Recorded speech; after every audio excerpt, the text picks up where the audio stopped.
నమస్తే అండి. నా పేరు Lavanya. Welcome back to Bhimavaram special kitchen.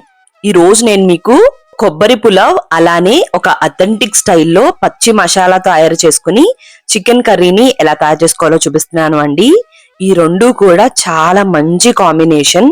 ఇంట్లో ఏదైనా స్పెషల్ అకేషన్స్ ఉన్నప్పుడు లేదంటే ఎవరైనా రిలేటివ్స్ ఉన్నప్పుడు ఈ కాంబినేషన్ లో చేసి పెట్టండి, మిమ్మల్ని చాలా చాలా పొగుడుతారు. ఇక్కడ నేను చాలా కరెక్ట్ మెజర్మెంట్స్ తో పర్ఫెక్ట్ గా ఎలా తయారు చేసుకోవాలో చూపిస్తున్నాను అండి. చాలా టిప్స్ షేర్ చేస్తూ ఈ వీడియోని పర్ఫెక్ట్ గా మీ ముందు ప్రెజెంట్ చేస్తున్నాను. ఎక్కడా కూడా స్కిప్ చేయకుండా నేను చెప్పినట్టు మీరు ఎగ్జాక్ట్ గా ఫాలో అయితే మీరు కూడా పర్ఫెక్ట్ గా కోకోనట్ పులావ్ అలానే అథెంటిక్ స్టైల్లో చికెన్ కర్రీని తయారు చేసేసుకోవచ్చు. మరి దీని ప్రాసెస్ ఏంటో చూసేద్దామా. ముందుగా దీనికోసం ఒక 3 కొబ్బరికాయలను తీసుకోండి. మీడియం సైజ్ లో ఉన్నవి తీసుకున్నాను. ఇప్పుడు ఈ కొబ్బరి చిప్పల్లోంచి పైన ఏదైతే బ్రౌన్ కలర్ పార్ట్ ఉంటుందో దాన్ని అంతా కూడా పీల్ చేసేసుకోవాలి అండి. దీని వల్ల ఏంటి అంటే కొబ్బరి పులావ్ లో ఈ బ్రౌన్ పార్ట్ అది వెళ్లకుండా కలర్ అది నీట్ గా వచ్చి చాలా ప్రెజెంటబుల్ గా చాలా బాగుంటుంది.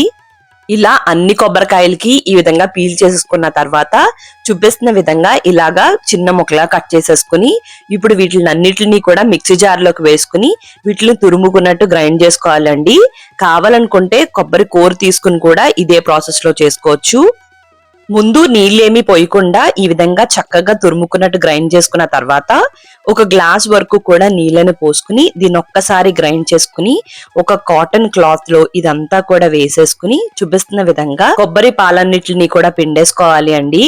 క్లాత్ ని పైనంతా కూడా గట్టిగా పట్టుకుని చూపిస్తున్న విధంగా చక్కగా నొక్కేసుకుంటే కొబ్బరి పాలన్నీ కూడా బాగా వచ్చేస్తాయండి. ఎంత వీలైతే అంత బాగా గట్టిగా నొక్కుంటే చిక్కటి కొబ్బరి పాలు అయితే వస్తాయి. ఇలా తీసుకున్న తర్వాత మళ్ళీ మిక్సీ జార్ లోకి ఈ తురుమంతా కూడా వేసుకుని మరొక్కసారి ఒక గ్లాస్ వరకు కూడా నీళ్ళని పోసుకుని చూపిస్తున్న విధంగా మళ్ళీ దీంట్లోంచి కొబ్బరి పాలన్నిటిని కూడా తీసేసుకుంటే మనకి ఈ విధంగా కొబ్బరి పాలు అయితే రెడీ అయిపోతాయి అన్నమాట. ఫ్రెష్ గా అప్పటికప్పుడు కొబ్బరికాయను కొట్టుకుని కొబ్బరి పాలు తీసుకుంటేనే మనకి పులావ్ రుచి అనేది బాగుంటుంది. ఆ తర్వాత ఒక మిక్సింగ్ బౌల్లోకి 2 గ్లాసుల వరకు కూడా బాస్మతి రైస్ ని వేసుకోండి. ఇక్కడ నేను పెద్ద గ్లాసే తీసుకున్నాను అండి. కావాలనుకుంటే మీరు సోనా మైసూర్ రైస్ తో కూడా ఇదే ప్రాసెస్ లో చేసుకోవచ్చు. ఇప్పుడు ఈ బియ్యాన్ని శుభ్రంగా కడుక్కుని నీళ్లు పోసుకుని నానబెట్టుకోండి.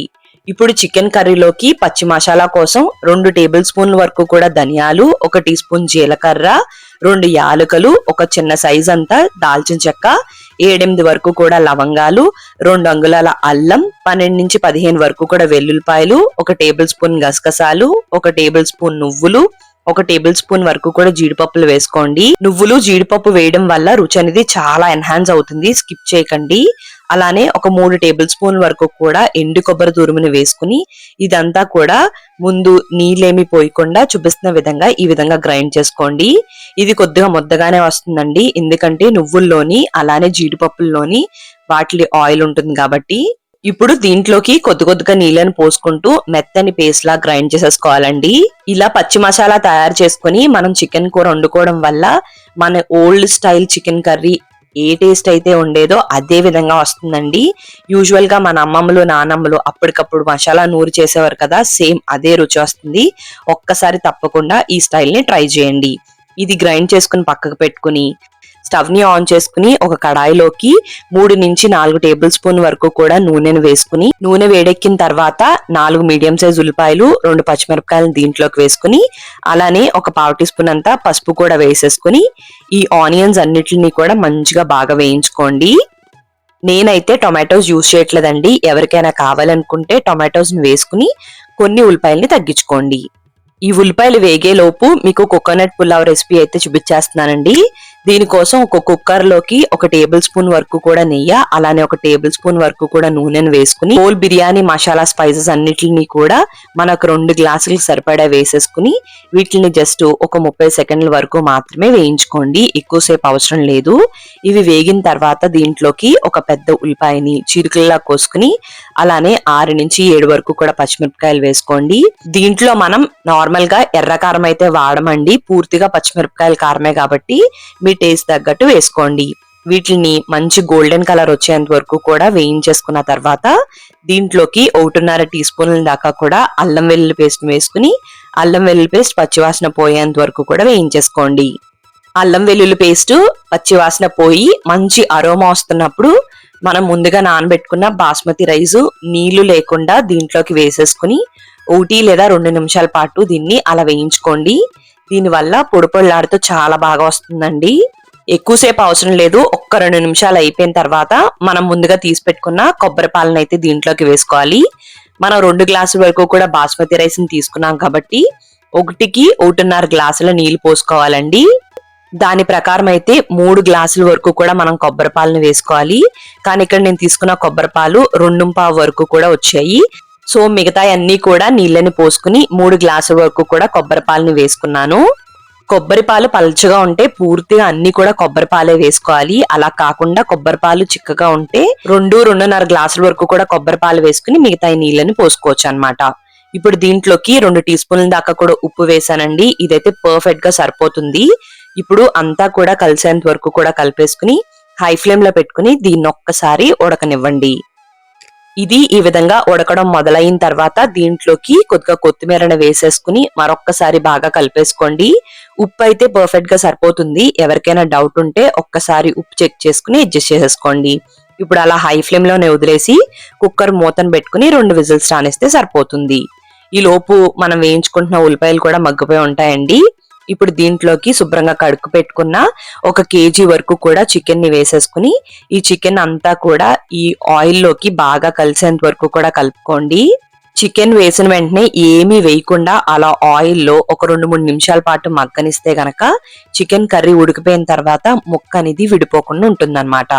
1-2 నిమిషాల పాటు దీన్ని అలా వేయించేసుకున్న తర్వాత దీంట్లోకి ఒక 2 టీ స్పూన్ల దాకా కూడా ఉప్పుని వేసేసుకుని అలానే 3-4 టీ స్పూన్ల వరకు కూడా కారం, లేదంటే మీ టేస్ట్ కు తగ్గట్టు వేసుకోండి. కారం యూజువల్ గా వేసుకునే దానికన్నా ఎక్కువే పడుతుంది. ఎందుకంటే నువ్వులు, జీడిపప్పులు ఇవన్నీ ఉన్నాయి కదా, అవి కారాన్ని కొద్దిగా తగ్గించేస్తాయి అన్నమాట. అందుకు కొంచెం ఎక్కువే వేసుకోవాలి. ఉప్పు కారం వేసిన తర్వాత కూడా మరొక 2-3 నిమిషాల పాటు అలా మగ్గనిచ్చిన తర్వాత మనం ముందుగా రెడీ చేసి పెట్టుకున్న పచ్చి మసాలా అంతా కూడా వేసేసుకుని దీన్ని కూడా అంతా కూడా కలిసేంత వరకు కూడా కలిపేసుకుని ఇప్పుడు 5 నిమిషాల పాటు సిమ్ టు మీడియం ఫ్లేమ్ మీద అలా మగ్గనివ్వండి. ఒక 5 నిమిషాలు అయిన తర్వాత మరొక్కసారి బాగా కలిపేసుకుని దీంట్లోకి 1 గ్లాస్ వరకు కూడా నీళ్ళని పోసుకుని జాగ్రత్తగా అంతా కూడా బాగా కలిసేంత వరకు కూడా కలిపేసుకుని మూత పెట్టుకుని మీడియం ఫ్లేమ్ మీద దగ్గర పడేంత వరకు కూడా ఉడికించేసుకోండి. ఇలా ఉడకడం మొదలైనంత వరకు కూడా హై ఫ్లేమ్ లో పెట్టుకుని ఆ తర్వాత మీడియం ఫ్లేమ్ లోకి అడ్జస్ట్ చేసేసుకోండి. మధ్య మధ్యలో జాగ్రత్తగా కలుపుకోండి. ఉప్పు కారం చూసుకుని అడ్జస్ట్ చేసుకోండి. నాకైతే ఉప్పు మరొక 1/2 టీ స్పూన్ పట్టిందండి. మిగతా అన్ని కూడా పర్ఫెక్ట్ గా సరిపోయాయి. ఫైనల్ గా అయితే చక్కగా ఈ విధంగా నూనె తేలి కన్సిస్టెన్సీ అయితే ఈ విధంగా ఉంటే సరిపోతుందండి. ఎందుకంటే ఇది చాలా దగ్గరికి పడిపోతుంది ఒక 10 నిమిషాలు అయ్యేటప్పటికి మనం స్టవ్ కట్టేసినప్పటికీ కూడా. కాబట్టి ఈ కన్సిస్టెన్సీలో స్టవ్ ని కట్టేసుకుని కొద్దిగా కొత్తిమీర వేసుకుని అలానే ఒక 1/2 టీ స్పూన్ అంతా మిరియాల పొడి వేసుకోండి. దీని వల్ల ఫ్లేవర్ అనేది ఇన్స్టెంట్ గా ఎన్హాన్స్ అవి చాలా బాగుంటుంది అన్నమాట.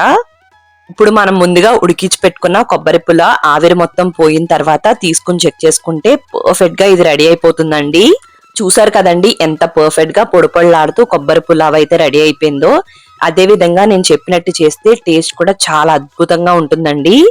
దీంట్లో అయితే ఆయిల్ గాని నెయ్యి గాని ఎక్కువ వేయకూడదు. ఎందుకంటే కొబ్బరితో చేస్తాం కాబట్టి ఆటోమేటిక్ గా కోకోనట్ ఆయిల్ అనేది రిలీజ్ అవ్వి కొంచెం ఆయిలీగా ఉంటుంది కాబట్టి ముందు వేసే ఆయిల్ గాని నెయ్యి గాని తక్కువ వేసుకోవాలి.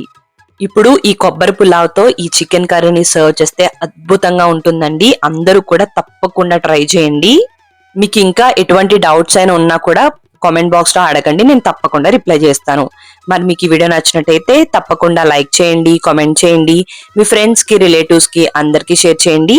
మీరు నా ఛానల్ ని ఫస్ట్ టైం చూస్తున్నట్టయితే సబ్స్క్రైబ్ చేసి పక్కనే ఉన్న బెల్ లో ఆల్ అని ప్రెస్ చేస్తే నేను ఏ వీడియో పెట్టినా మీకు నోటిఫికేషన్ వచ్చేస్తుంది. థ్యాంక్ యూ అండి. మరి మళ్ళీ వీడియోలో కలుద్దాం.